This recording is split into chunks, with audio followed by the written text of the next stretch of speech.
जब ज्ञान में जन्म में होगा तब स्वतः ही सारे कर्म पूर्व निर्धारित होते हैं। ये तो कोई नहीं जानता।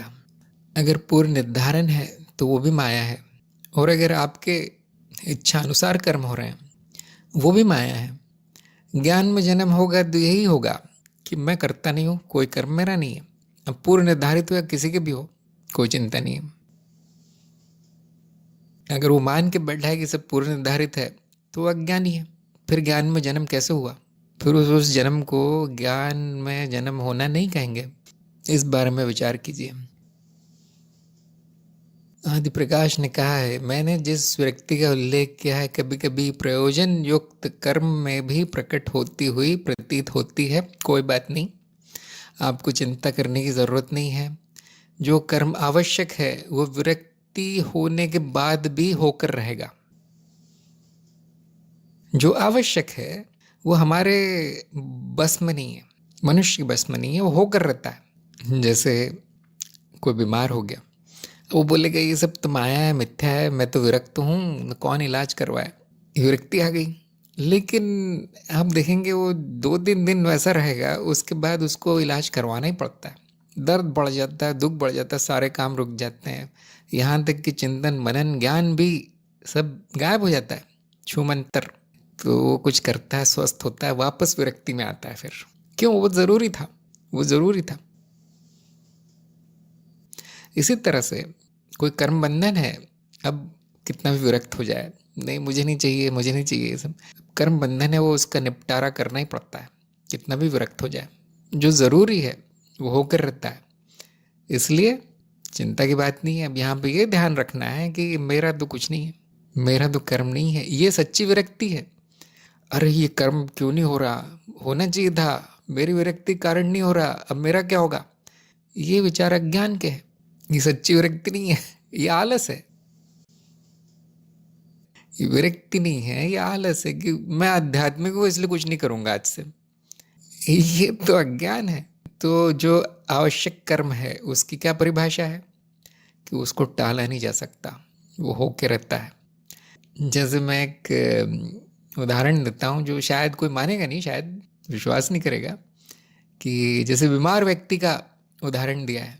मान लीजिए उसकी सांसें बची है, अभी उसका जीवन बचा है 25-30 साल, और वो विरक्ति को बीच में ले आता है, मैं नहीं इलाज करवाऊंगा, मैं तो आध्यात्मिक हूँ, बहुत बड़ा ज्ञानी हूँ, विरक्त हूँ, रहूँ न रहूँ कि मेरा नहीं शरीर, माया है, मिथ्या है। तो उसकी मृत्यु हो जाएगी। देखिए, क्योंकि उसने निर्णय ले लिया है कि ये ज़रूरी नहीं है, मृत्यु हो जाएगी। लेकिन जो प्रारब्ध कर्म जो उसका बचा है, जो सांसें बची हैं, हम जिसको आम भाषा में कहते हैं सांसों की गिनती निश्चित होती है, उतना पूर्ण करने के लिए उसका दोबारा जन्म हो जाएगा, छूटेगा नहीं। अभी मानना ही कठिन है कि ऐसा होगा, मानना कठिन है। इसलिए हमने कभी नहीं कहा कि तुम्हें जीवन नहीं जीना है, कभी नहीं कहा ऐसा। हमेशा कहा है कि सभी इच्छाओं को पूर्ण करते हुए सुखी जीवन जीना है।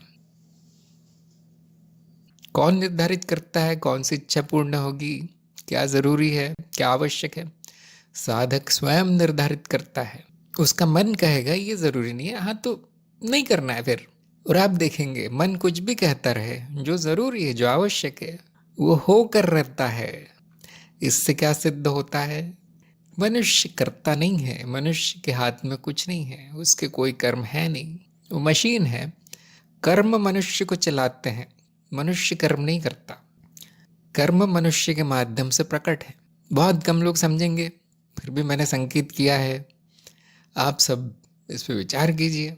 कहीं विरक्ति आलस तो नहीं मेरा, कहीं मेरा अज्ञान तो नहीं कि मैं कर्म रोक सकता हूँ या कर सकता हूँ? इस पे सभी लोग चिंतन मनन कीजिए। क्यों? विषय थोड़ा कठिन है, इसलिए सब किसी किसी को नहीं आएगा तो कोई बात नहीं, कोई बात नहीं, जो ज़रूरी हो करते रहिए।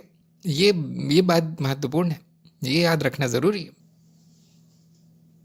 अपने मन से कोई भी निर्णय मत लीजिए कि यहाँ ये लिखा है ये कर्म करना है, वहाँ वो लिखा है, नहीं, सब बेकार है। आप स्वयं निर्धारित कीजिए क्या आवश्यक है मेरे लिए। और गुरु सहायक है, गुरु सहायक है। गुरु कभी कभी सीधे नहीं बताएंगे क्या करना है, गुरु शिक्षा देते हैं। देखिए वो गुरु गुरु का काम शिक्षा देना है, तो वो यही बताएंगे ये करोगे तो ऐसा होगा, वो करोगे तो ऐसा होगा। इलाज नहीं करवाओगे तो नया जन्म अगला जन्म पक्का है, इस तरह से शिक्षा दी जाएगी।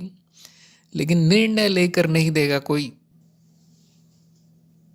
निर्णय साधक का स्वयं का है, वो भी कर्म है ना।